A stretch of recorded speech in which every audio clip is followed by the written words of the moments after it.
Michael, Robert, welcome. Michael, to you first. What role does digital public infrastructure have to play in society?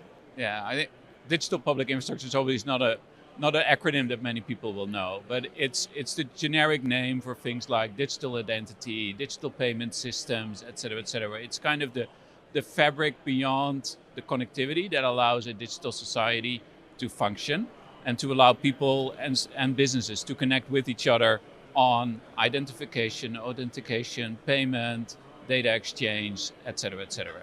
So it's a really essential part of becoming a digital society.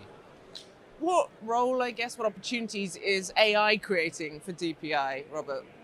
Well, like Michael said, DPI is really about integrating, really creating layers that are open, they're interoperable.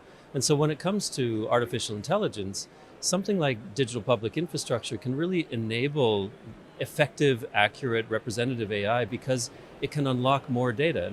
But also there's a reverse kind of relationship as well, which is that AI can make digital public infrastructure, which often involves digital public services being delivered to people.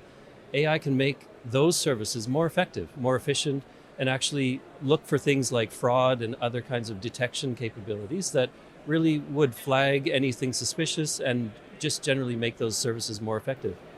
What steps do you think that businesses and governments can take to make AI a benefit for all?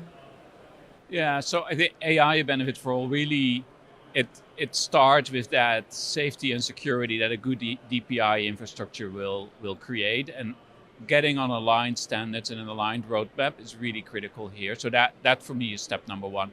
And then step number two is for governments to ensure that innovation can flourish and that we can get a virtuous cycle of new business models, new data sources that will reinforce each other.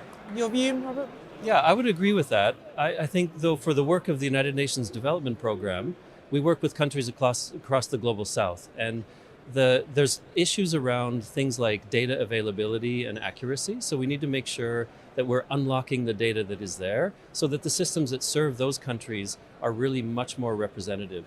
We also need to look everywhere at more digital capacity, better skills, more capacity available in those ecosystems to really work on AI and interact with them in meaningful and responsible ways. Robert, Michael, a pleasure. Thank you so much. Thank you. Thank you.